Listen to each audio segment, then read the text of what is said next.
The morning sun painted the savanna gold, but beneath the familiar sounds of the African wild, an unusual drama was about to unfold.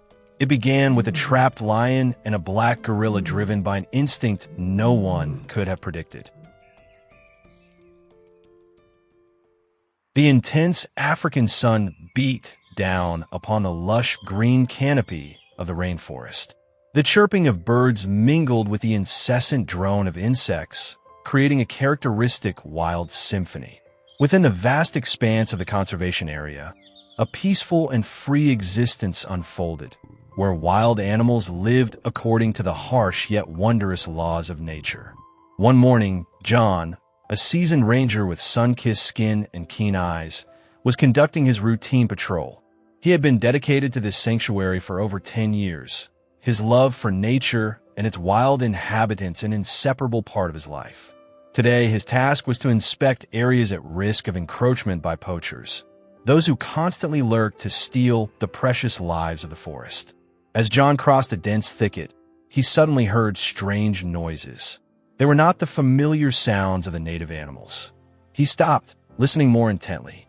A thin, weak cry, tinged with pain. Instinct told him something was wrong.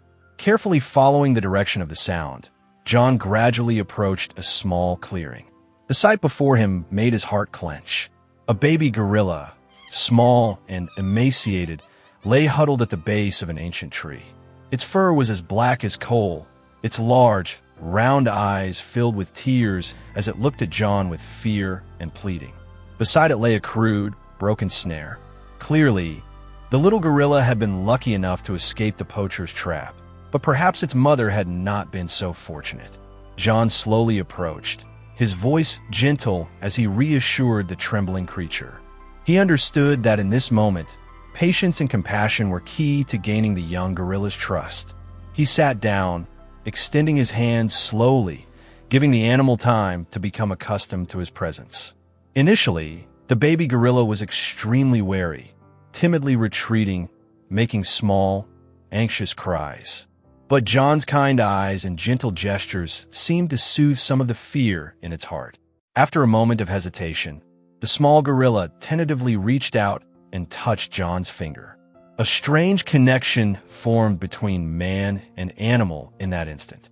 John knew he could not abandon this pitiful creature. He gently picked up the gorilla, feeling its weak trembling in his arms. He carefully checked for injuries. Thankfully, apart from a few minor scratches, the baby gorilla was not seriously harmed. John took the gorilla back to the ranger station. He named it Kofi, which means born on Friday in a local language. Kofi quickly adapted to his new life under the devoted care of John and his colleagues. He was fed well, allowed to play in a safe area, and received the love he had lost. Time passed, and Kofi grew day by day. His black fur became thicker and glossier, his body sturdy and strong. He became an indispensable member of the ranger station, a loyal companion to John. Kofi often followed John on patrols, sometimes climbing high into the trees to observe the surroundings, alert to any unusual signs. He learned to recognize the sound of the poacher's vehicles and would emit warning calls to alert John. John always felt a special bond with Kofi.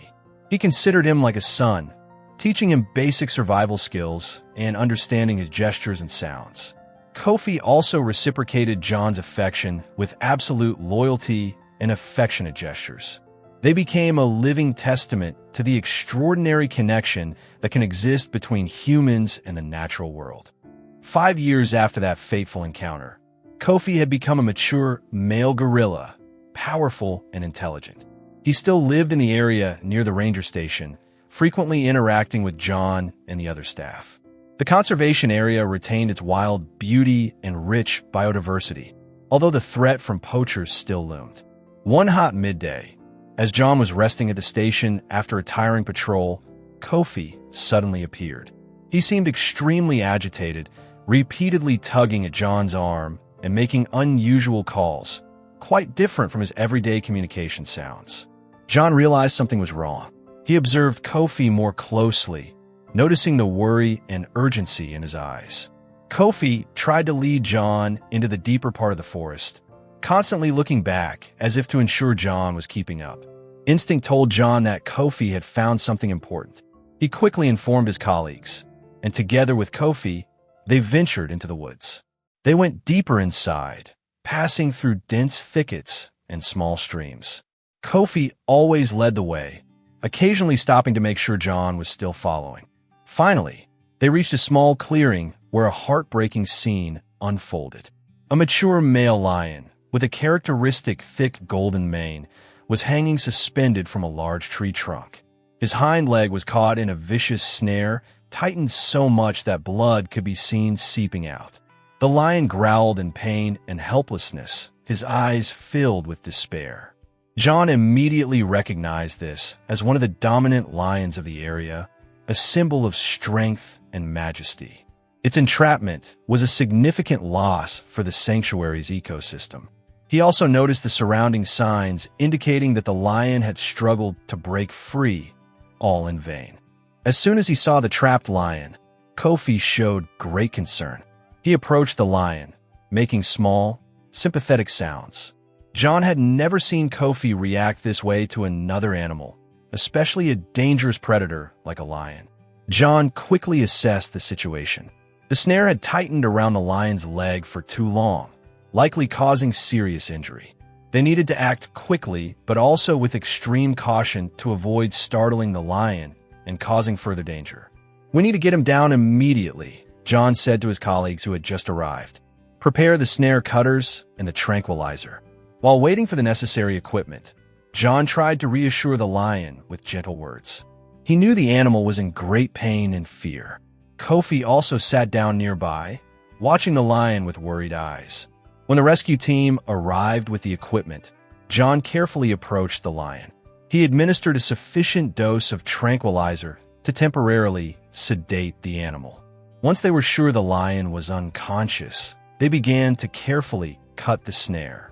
This task required meticulousness and extreme caution.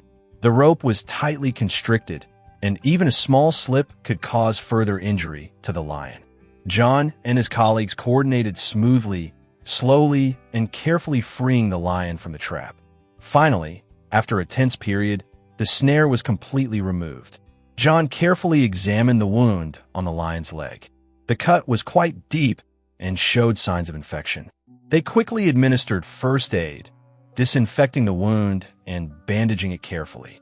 Throughout the rescue operation, Kofi stayed close, observing every action of John and the rescue team with a worried expression. When the lion was freed and lay still on the ground, Kofi gently touched its soft mane with his hand, as if to comfort it. After administering first aid, they carefully transported the lion back to the ranger station for further monitoring and treatment. John knew that the recovery process would take time, but he was confident that with dedicated care, the lion would soon regain his health and be able to return to the wild. At the ranger station, the lion was placed in a separate enclosure where he was closely monitored and given special care. John and the staff took turns feeding him, changing his bandages, and checking his health status. What surprised John was Kofi's apparent concern for the injured lion. He frequently approached the lion's enclosure, sitting silently to observe. Sometimes, he would even bring young branches or wild fruits that he had found, placing them in front of the lion's area as a gift. Initially, John worried that Kofi's curiosity might disturb the injured lion, but the lion did not seem bothered by Kofi's presence. In fact, he would sometimes gently rub his head against the separating fence as a gesture of acceptance. As time passed, the unusual relationship between the gorilla and the lion became clearer. Kofi would often spend hours sitting outside the lion's enclosure, watching him rest or eat. The lion also seemed accustomed to Kofi's presence, no longer growling or showing aggression when the gorilla came near. John and his colleagues were amazed by this extraordinary friendship.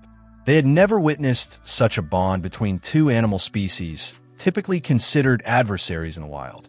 They speculated that perhaps Kofi had sensed the lion's pain and helplessness when it was trapped, and compassion had driven him to seek help and then offer companionship.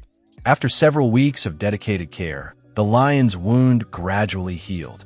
He began to walk more easily, and his overall health improved significantly. John knew it was time for the lion to return to the wild. One beautiful morning, John and his colleagues opened the gate to the lion's enclosure. The animal stepped out, inhaling the fresh air and looking around with apparent pleasure. Kofi was also there. He approached the lion and gently touched his leg. The lion turned to look at Kofi, softly rubbing his head against the gorilla as if in gratitude. Then, he raised his head high, letting out a powerful roar that echoed through the forest, a farewell and an affirmation of his return. John and his colleagues watched the moving scene, understanding that they had just witnessed something remarkable. The friendship between the black gorilla Kofi and the golden-maned lion had transcended the boundaries of species and instinct, becoming a symbol of empathy and compassion in the natural world. As the powerful lion strode deeper into the green forest, Kofi stood there watching until his figure disappeared from sight. Then, he turned to look at John, his eyes gleaming with satisfaction. John knew that Kofi had done something extraordinary, not only saving a life, but also creating a beautiful story of interspecies friendship in the heart of the African sanctuary. From that day forward, the story of the brave black gorilla and the rescued lion spread throughout the conservation area. It became a reminder of the importance of protecting nature and the extraordinary connections between living beings. John and Kofi continued their work protecting the forest, always side by side, as loyal companions who had together written a beautiful chapter in the history of the African sanctuary.